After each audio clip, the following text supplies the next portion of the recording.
From the Gonzo Today newsroom, this is Memos from the National Affairs Desk. Presented by Gonzo Today. www.gonzotoday.com. The weird have just turned pro.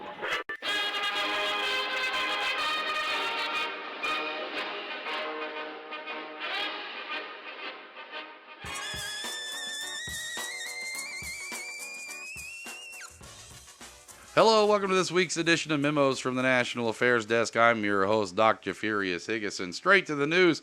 News out of Florida. 9 people in Florida have been diagnosed with leprosy so far this year, several of whom reported recent contact with armadillos. The claim has led wildlife and health officials to suggest spitting armadillos are at least partially to blame for the slight uptick in cases in a state that normally averages 10 leprosy diagnoses per year. A 2011 study found that armadillos naturally harbor the bacteria that causes leprosy, a chronic infection that, if left untreated, can result in nerve damage, severe muscle weakness, and permanent disabilities. Also, there's a noted weight loss that can sometimes, because you're dropping anyway. Thought by many to be a relic of the past, the infection known as Hansen's disease persists in these here modern times. According to the CDC, it's disabled more than 2 million people around the world, mostly in Africa and in South Asia. In the United States, cases are most common in Texas and Louisiana.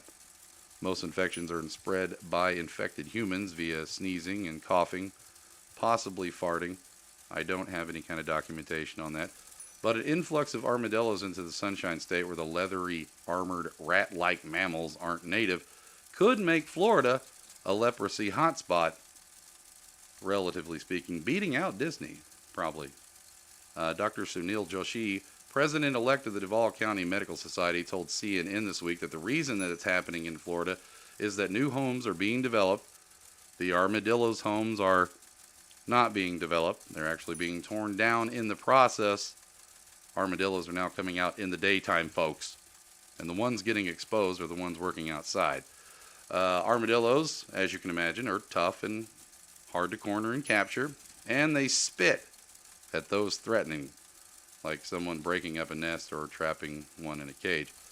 But luckily for those infected, the disease is treatable with antibiotics, but it's important to catch the infection earlier, as the slow-growing bacteria may not render symptoms for at least 4 or more years after it's been contracted. And most of us don't have to worry about leprosy at all. Some doctors suggest about 95% of the adult population is just basically unable to, contract the disease. But still, holy shit. Some more news out of Florida this week. A Florida woman who turned to Twitter in her search for someone to, quote, bring me weed, received a reply from an unlikely dealer. That's right, the sheriff's office. Of course, we know that, maybe, perhaps that they... What? The producers are saying I shouldn't even suggest the idea that maybe the police could bring her some weed.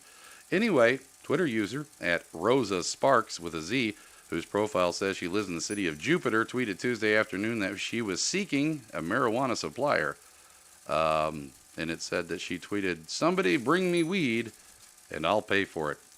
And the tweet caught the attention of the Palm Beach County Sheriff's Office, which prompted him to tweet the inquiry, "Where should we meet you?"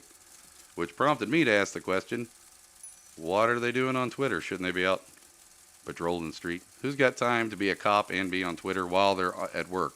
The Twitter user, apparently unfazed by the police attention, replied, "Follow back so I can DM you the location." The user told the Deep Commotion blog that she was amused by her sudden Twitter fame. I bet she was. She said that she definitely don't regret what she did, and she's also relishing in these 5 minutes of internet fame, which goes to show you, because, originally it was 15 minutes of fame that everybody was granted. In these go times, in these fast times that we live in, they can only allot 5 minutes per person anymore, and it's usually on the internet. The woman who said Rosa Sparks, with a Z, is not her real name, said she has yet to hear any further word from the police. She also said the police department has not contacted her, and she asked them to follow back. But they just, didn't do it. So it looks to me that the police were just taking that opportunity just to be a huge smartass. So, if you can't have humor at work, why the fuck go? That's what I'm saying. I'm Bill Cosby, and the kids in Los Angeles have a slogan, Speed Kills. And they're not referring to safe driving habits. They're talking about a group of drugs, including ups, meth, pep pills, decks, even bennies. Dangerous drugs, sometimes fatal to the users. And you should know about the up drugs. You may even be taking some now and not be aware of their danger. Write for this free booklet, The Up and Down Drug. Don't guess about drugs when you can have the facts. Everybody get out of here! There's a lobster loose! Oh, holy cow, he's loose! Everybody get out of here! He's vengeful! Quickly, cover yourselves with that butter and carry lemons just in case. You have to squirt them with it and so forth and repel them. Everybody get out of here quickly! There's going to be a tragedy! Oh, God! Taking a look at some science news, a pair of security experts showed the dangers of a Fiat Chrysler automobile security flaw by taking control of a Jeep on the highway. Over by St. Louis, security experts Charlie Miller and Chris Velasic said they used a laptop computer and a cell phone on the Sprint network to exploit a security hole in the Fiat Chrysler's Uconnect internet-enabled software to disable the engine and brakes on a Jeep Cherokee, while Wired reporter Andy Greenberg was driving on a stretch of highway over by St. Louis. Miller and Velasic were able to remotely wrest control of the radio, air conditioning, steering wheel, and brakes while having a photo of themselves projected onto the car's digital display. The hackers said the demonstration was different from their previous vehicle hacking attempts on a Ford Escape and a Toyota Prius because the Fiat Chrysler security flaw was exploited remotely and did not require them to directly wire into the car.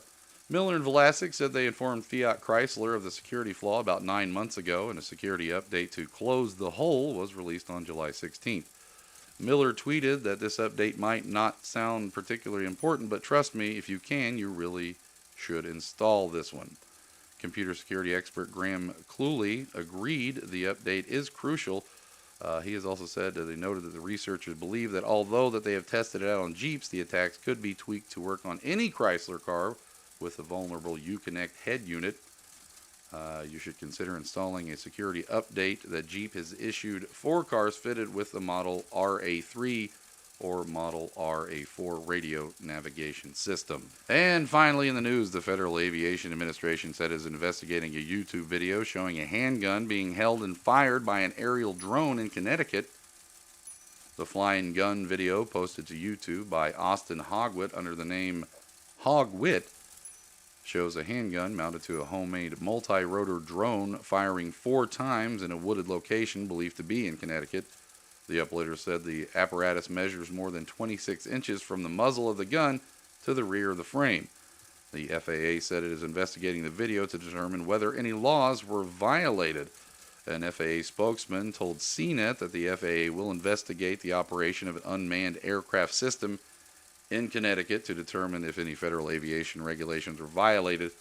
The FAA will also work with its law enforcement partners to determine if there are any violations of criminal statutes. Comments made at an industry event in 2013 by Jim Williams, the drone regulator for the FAA, appear to indicate that firing a weapon from a drone could be against the law. They currently have rules in the books that deal with releasing anything from an aircraft, period. Those rules, obviously are in place, and they prohibit weapons from being installed on any kind of civil aircraft, which is a good thing, especially where I live. So, well, that does it for this week's Memos from the National Affairs Desk. I'm your host, Dr. Jeffurious Higgason. Be sure to check out Gonzo Today's new program, Gonzoville Tonight, a show that focuses in on everything Gonzo art, music, movies, poetry, writing, and a whole lot more. All the things going on down in Gonzoville, Louisville, Kentucky. And you can catch that on all of your favorite Gonzo Today affiliated media sources. Memos from the National Affairs Desk and Gonzo Today, copyright 2015. You can see us on the web at gonzotoday.com. We're also on Facebook. And check us out over on the Twitter. I'll catch you kids next week. Y'all be good.